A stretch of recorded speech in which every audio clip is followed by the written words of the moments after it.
भगवान कृष्ण ने उस युद्ध काल में कुछ ही संक्षिप्त संदेश दिए होंगे। वहां पर युद्ध की सिचुएशन थी, युद्ध की पोजीशन में 2-4-10 घंटे का वाद विवाद नहीं चला होगा, क्योंकि अर्जुन भावना से कृष्ण से जुड़ा हुआ था और कृष्ण के कुछ ही शब्द संकेत दे देना ही अर्जुन के लिए पर्याप्त था। जिस तरह अगर मेरा कोई शिष्य हो, वह कहीं चिंतन भटक जाए तो 2-4 बातें ही मैं समझा दूंगा, वह समझ जाएगा, मगर उसका विस्तार अलग से कर दिया जाए वो अलग बात है। वहां अर्जुन को वह कृष्ण युद्ध की परिभाषा समझा रहे थे, युद्ध का कर्म कराना चाहते थे, तो वहां अन्य धर्मों की परिभाषा नहीं समझा सकते थे। मगर निश्चित है, क्योंकि अगर वही बातें केवल रख दी जाती तो बहुत कुछ भटक जाता समाज। तो जो उनके माध्यम थे, अनुयायी थे, बाद में उन्होंने सब क्षेत्रों की परिभाषाएं रखना शुरू कर दिया और कृष्ण के नाम से जोड़ दिया कि भगवान कृष्ण ने ऐसा कहा, भगवान कृष्ण ने ऐसा कहा। उस समय भगवान कृष्ण को आवश्यकता थी वह युद्ध कराने की। भगवान कृष्ण को आवश्यकता थी कि किसी तरह अर्जुन उन लोगों का वध अवश्य करे, क्योंकि वह अर्जुन के माध्यम से ही होना था।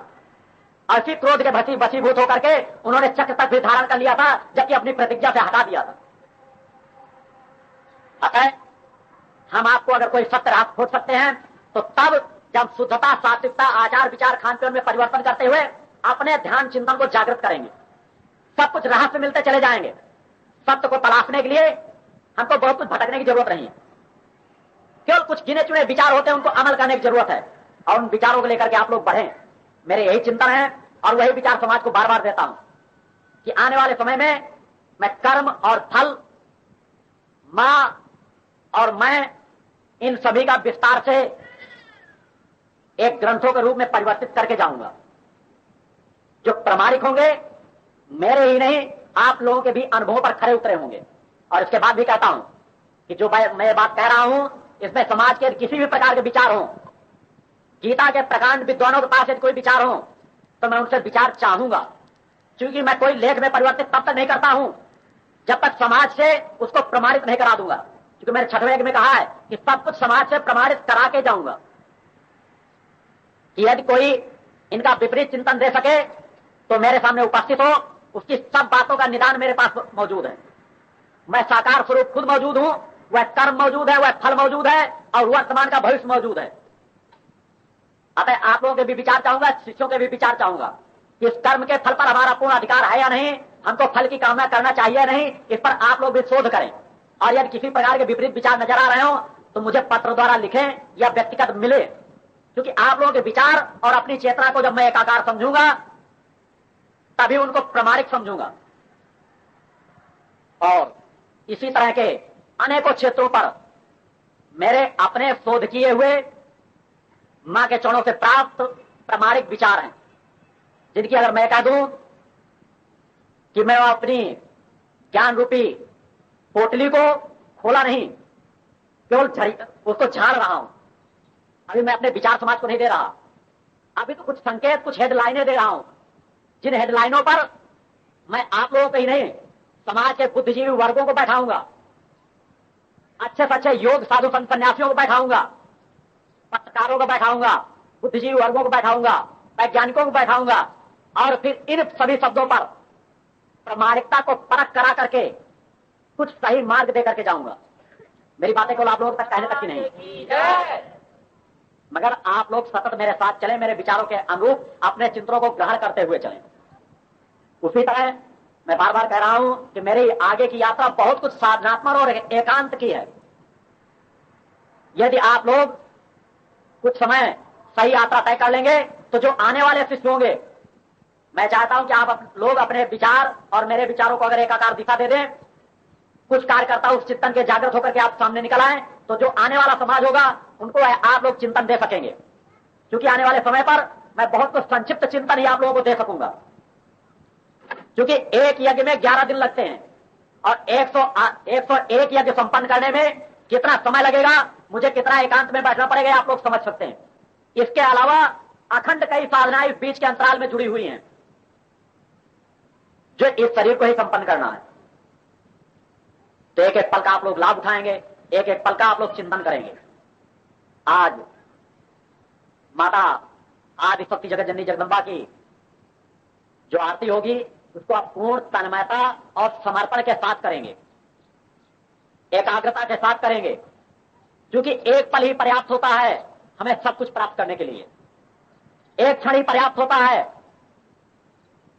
हमें एकाकार होने के लिए, और वह एक पल अगर हम गुजार सकें, एकाकार कर सकें, तो जीवन के किसी न किसी पड़ाव पर सार्थक हो जाएंगे। मैं चूंकि कुछ आरती और उसके चिंतन जो आप लोगों के क्रमों से जुड़े हुए हैं, जिसके लिए इस स्थान पर उपस्थित हुआ हूं, महत्वपूर्ण वही है। और पुनः कह रहा हूं कि आप लोग ओम जगदम्बिके दुर्गाई नमः मंत्र को सामान्य मंत्र मत समझें, क्योंकि सामान्य मंत्र हो सकता है, मगर इसके पीछे जो ऊर्जा जुड़ी हुई है, जो मेरी साधना जुड़ी हुई है, वह अलग कार्य कर रही है।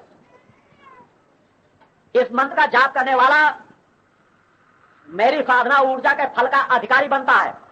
यदि कोई भी कुछ मंत्रों का जाप किया हुआ व्यक्ति भी कभी भी मेरे साधना काल में मेरे नजदीक उपस्थित होगा, मैं उसे पहचान पाऊं या ना पहचान पाऊं, तो भी मेरी ऊर्जा का फल का अधिकारी वह अवश्य बनता है। इसलिए मैं बार बार इस मंत्र के लिए प्रेरित कर रहा हूं। इन चेतना केंद्रों पर आप लोग आना एक पल का भी निरर्थक नहीं होता। ये आप लोगों ने सोचे कि हम चेतना केंद्रों में आते हैं, हमको मिलता क्या है, क्योंकि आप लोग तत्काल फल से कामना करने लगते हैं। यदि मैं भी अपने जीवन में पिछले जीवनों में तत्काल फल से कामना करता, तो आज जो स्थान मुझे मिला हुआ है, आज जो फल मेरे हाथों पर है, भाग्य के रूप में, फल के रूप में, तो मेरे साथ न होता।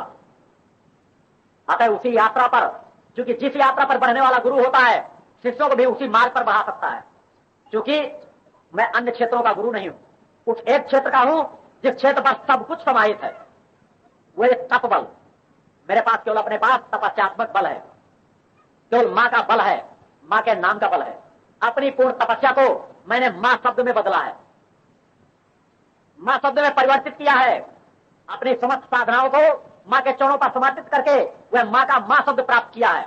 वह एक रामबाण मंत्र प्राप्त किया है जिससे सब कुछ किया जा सकता है। क्योंकि मैं रिद्धियों सिद्धियों का मालिक बन करके नहीं जीता। मैंने पहले भी कहा है कि मैं केवल मां की शक्ति पर और मां शब्द पर ही पलता हूं। क्योंकि जो एक खुद सिद्ध साधक होता है वह सिद्धियों का गुलाम नहीं होता। मैं शिष्यों का अपना मंत्र देता हूं। शिष्य जब मुझे स्वतः सिद्ध करते हैं तो यह केवल एक आवरण, मां की मां रूप में, मैं रूप में एक स्वतः एक सिद्धि है, तो किसी सिद्धियों का गुलाम नहीं है। आपका गुरु किसी रिद्धियों सिद्धियों का गुलाम नहीं बना बैठा। हाँ, मां शब्द का अवश्य गुलाम है। जिनको वह रिद्धियां सिद्धियां नहीं मानता, वह प्रकट मानता है। अतः उसी प्रकट सत्ता का गुलाम आप लोगों को भी बनाना चाहता हूं। आप लोगों के शीश भी उसी मां सत्ता के सामने झुकाना चाहता हूं। वह क्रियाएं सिखाना चाहता हूं कि मैं किस तरह से इस मार्ग पर बढ़ सका हूं। क्योंकि जिस तरह मैं कहता हूं कि राम और कृष्ण के गुणगान गाने से हमें कुछ प्राप्त नहीं होगा। अगर हमें प्राप्त होगा तो जब हम ये तलाशेंगे कि राम राम बने कैसे, कृष्ण कृष्ण बने कैसे, उनके अंदर कौन सी पावर क्षमता थी और वह पावर क्षमता आई किन मार्गों से। अगर रामकृष्ण परमहंस बने तो किस पल पर बने। जब तक यह समाज उन मार्गों को नहीं तलाशेगा, खोजेगा, तब तक हमारे और आपके हाथ कुछ नहीं लगेगा। अतः उस प्रकट सत्ता का आज के दिन मैं हर पल कामना करता हूं कि जिस तरह आंचल एक रक्षा कवच के रूप में मां का वह आंचल मुझे रक्षा प्रदान करता है, वही आप लोगों को भी समाज में रक्षा प्रदान करे। जिस तरह मैं हर पल निर्भीक जीवन जीता हूं कि समाज में खौफ नाम की चीज इस शरीर को नहीं है। चाहे जितना बड़ा बड़ा सिद्ध पुरुष सामने उपस्थित हो जाए। कुछ उच्च कोटि के तांत्रिकों ने, मालूम है कुछ लोगों को, ये मारक प्रयोग तक करने का प्रयास किया। यहां तक कहा कि 6 महीने में हम अपाहिज कर देंगे, और पूरे प्रयास किए और खुद उनके अंग अपाहिज हुए। इन चीजों के प्रमाण समाज में पड़े हैं। आने वाले समय में हो सकता है पत्रिकाओं के माध्यम से मैं विस्तार से लेख दे सकूं, जिन्हें आप प्रमाणिक समझ सकेंगे। यह शरीर यदि गर्व और घमंड करता तो लोगों को श्राप देता, जबकि कह रहा कि जीवन में जब से होश संभाला और जब तक भी मां शब्द इसके मुंह से निकलता रहेगा, मां की ऊर्जा इसके शरीर पे आती रहेगी, यह संकल्पित है कि मेरे द्वारा अगर होगा तो समाज का हित होगा, होगा तो समाज का कल्याण होगा, अहित नहीं होगा। न मैंने जीवन में कभी अहित किया है और न अहित करूंगा। मेरे पास गर्व और घमंड नहीं है। मैं शब्द और मां शब्द पर गर्व और घमंड अवश्य करता हूं, क्योंकि मां माँ है और मेरे अंदर जो मैं बैठा है वह माँ का अंश है। तो मैं अपने व्यक्तित्व के बल पर आप लोगों से नहीं बात करता, उस माँ के व्यक्तित्व के बल पर बात करता हूं। उस माँ पर मुझे विश्वास है और अगर उस विश्वास को नतमस्तक कर दूं तो मेरा जीना एक पल का भी बेकार है। क्योंकि जिस तरह से अगर मैं आप लोगों को कहता हूं कि जिस तरह कहा गया है कि गुरु पर पूर्ण विश्वास करना चाहिए, मां पर पूर्ण विश्वास करना चाहिए, तो जिस तरह मैं जिसका उपासक हूं उस पर पूर्ण विश्वास और गर्व और घमंड करता हूं। अगर इसको समाज गर्व और घमंड करता है तो मैं 1000 बार वह गर्व और घमंड करने के लिए तत्पर हूं, तैयार रहूंगा। क्योंकि मैं जीवन के अंतिम क्षणों तक या जन्म जन्मांतर तक जब तक मेरी चेतना जागृत है मैं मां शब्द पर गर्व और घमंड करता रहूं, इसका आशीर्वाद हर पल मां से मांगता हूं। अब उसको समाज अन्यथा ले ले तो समाज की बात होगी। समाज से मुझे स्नेह है, प्रेम है, जुड़ाव नहीं है। और समाज से कहता हूं कि अगर कहीं शरीर को भटकता हुआ देखें तो 5 साल का बच्चा भी अगर मुझे वह मार्ग बता देगा कि आप यहां पर भटक रहे हैं, मैं उसको सुधार लूंगा, मगर मुझे समझा दे, बता दे कि मैं भटक कहां रहा हूं, कहां पर गलत कर रहा हूं। क्योंकि मैं उस मार्ग पर चलना चाहता हूं जिस पर कभी भी मेरे शिष्यों का सिर सर्व से झुके नहीं। मेरे कार्यों को देख लेंगे, उस समय यह समाज भूल जाएगा कि ऐसे महान व्यक्तित्व के सामने बैठा किस प्रकार जाता है। मैं तो बहुत सामान्य से आकर के समाज को ज्ञान दे रहा हूं। एक किसान परिवार में जन्म लेने का मां से आशीर्वाद मांगा था। एक किसान परिवार में जन्म लिया था। अपने हाथ से मैंने खुद मजदूरी की है, अपने हाथ से मैंने खुद अपने घर में मेहनत की है, अपने खेतों पर मेहनत की है। अपने आपके सामने जो बैठा गुरु हो वह ऐसो आराम का जीवन जीने वाला हो। मैंने वह परिश्रम किया है, अपने कर्म बल से उपार्जित धन के माध्यम से व्यापार और बिजनेस करके मैंने अपने जीवन की मां की साधनाएं संपन्न की है। 1 रुपया मैंने किसी समाज से कर्ज नहीं लिया, अपने परिवार में माता पिता और बड़े भाइयों से भी नहीं लिया। बचपन में जो पैसे खर्च के लिए दिए जाते थे उनको बचा करके 1-1 रुपए जोड़ता था और जब कुछ संग्रह हो जाता था तो अखंड साधनाओं की सामग्री मंगा कर बैठ जाता था। आप लोग जानकारियां ले सकते हैं। व्यापार करता था, उसके कर्म से उपार्जित धन जो होता था उससे अपनी अखंड साधनाएं संपन्न करता था। और जब तक अपने मार्ग पर बढ़ता रहा हूं तब तक मैंने समाज को ज्ञान नहीं दिया। आप तो किसी को छोटा सा ज्ञान हो जाता है, छोटी सी सिद्धि प्राप्त हो जाती है तो समाज का मार्गदर्शक बन जाता है। कोई समाज का एक प्रमाण नहीं बता सकता कि मेरे नजदीक जो जुड़े रहते जब मैं अखंड साधनाएं किया करता था वह चाहते थे कि आप हमको एक मंत्र बता दीजिए, वह चाहते थे कि मां की आरती आप किस प्रकार करते हैं ये बता दीजिए। मेरे द्वारा कभी नहीं बताया गया, क्योंकि मेरा एक लक्ष्य था कि जब तक मैं अपने आप को पहचान लूं तब तक आप लोग क्या पहचान कराऊंगा। और जब समाज में बढ़ा हूं उसके बाद से मैं एक पल भी अपने लिए नहीं जी रहा। एक पल भी अगर एकांत में भी साधनाएं करता हूं तो संकल्प लेकर के करता हूं, क्योंकि मैंने जीवन अपना समाज को संकल्पित किया है, उसका समाज लाभ ले पाए या न ले पाए। एक एक पल की मेरी साधना समाज से जुड़ी हुई है। एकांत में भी साधना करता हूं तो मैं अपने लिए नहीं करता। मैं उन साधु संत सन्यासियों या गुरुओं में से नहीं हूं कि समाज का खाएं, समाज से स्वागत लें और साधनाएं अपनी तृप्ति के लिए जिएं।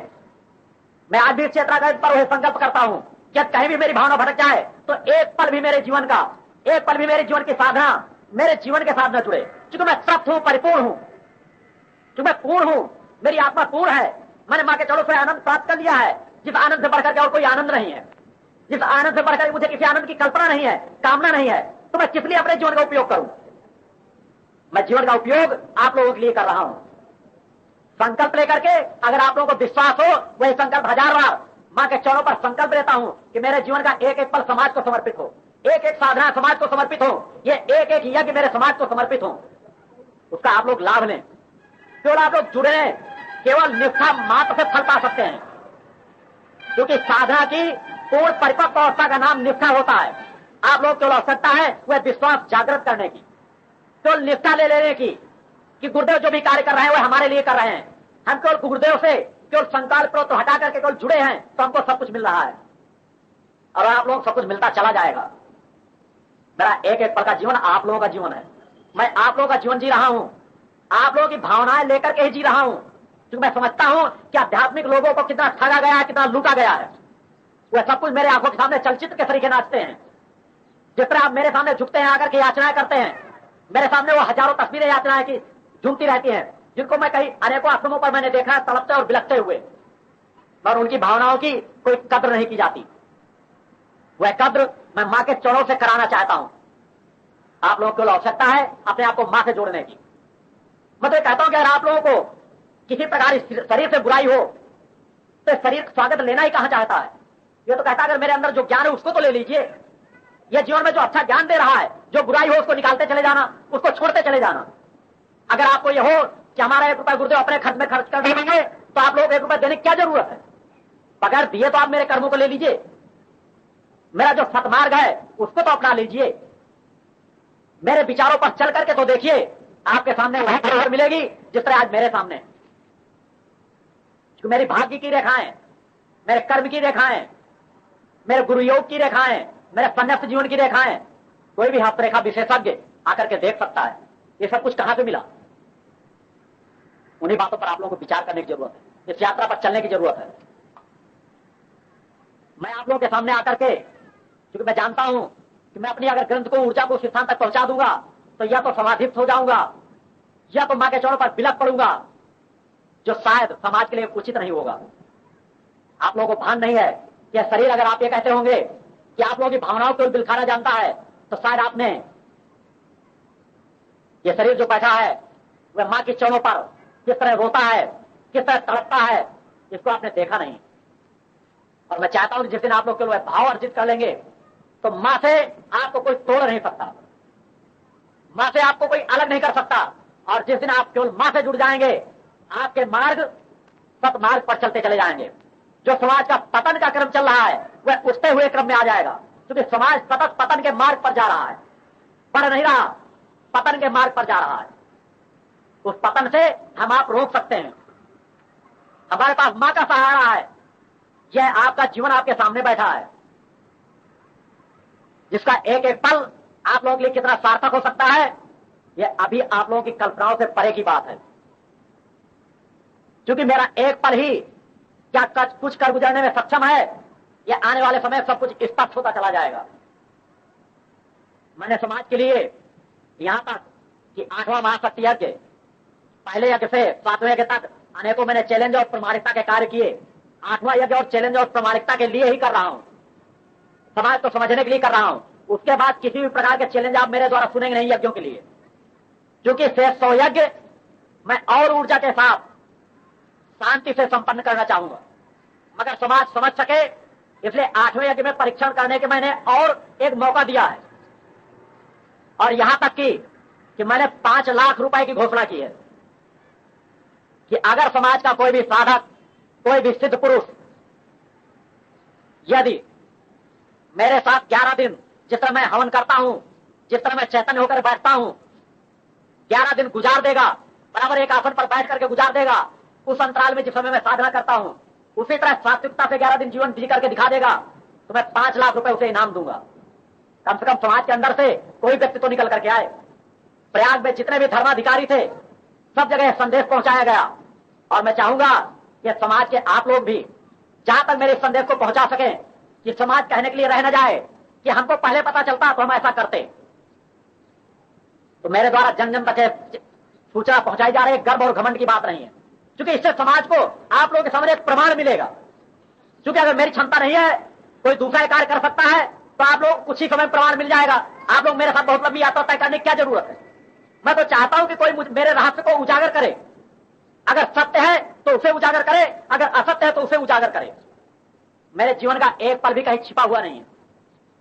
बचपन में समाज में पैदा हुआ हूं, समाज में साधनाएं की है, समाज में आज भी हूं। मैं हिमालय और कंदराओं की बात नहीं करता। आज आप कोई भी पुस्तक उठा करके देख लेंगे, या तो हिमालय की कोई बात कह दी गई होगी, या तो विदेशी किसी व्यक्ति का नाम ले लिया गया होगा कि मैंने वहां बहुत बड़ी चमत्कार की, मैं हिमालय में रहकर मैंने इतने साल साधना की। मेरे सब कुछ समाज के बीच की साधना के प्रमाण है कि कहां पर बैठ बैठ करके मैंने अखंड साधनाएं की, समाज के अनेकों लोगों ने देखा है। उसके बाद आप लोगों के बीच आया। कोई भी व्यक्ति मेरे जीवन के एक एक रहस्य को देख सकता है। अच्छाइयां भी है, बुराइयां भी हैं।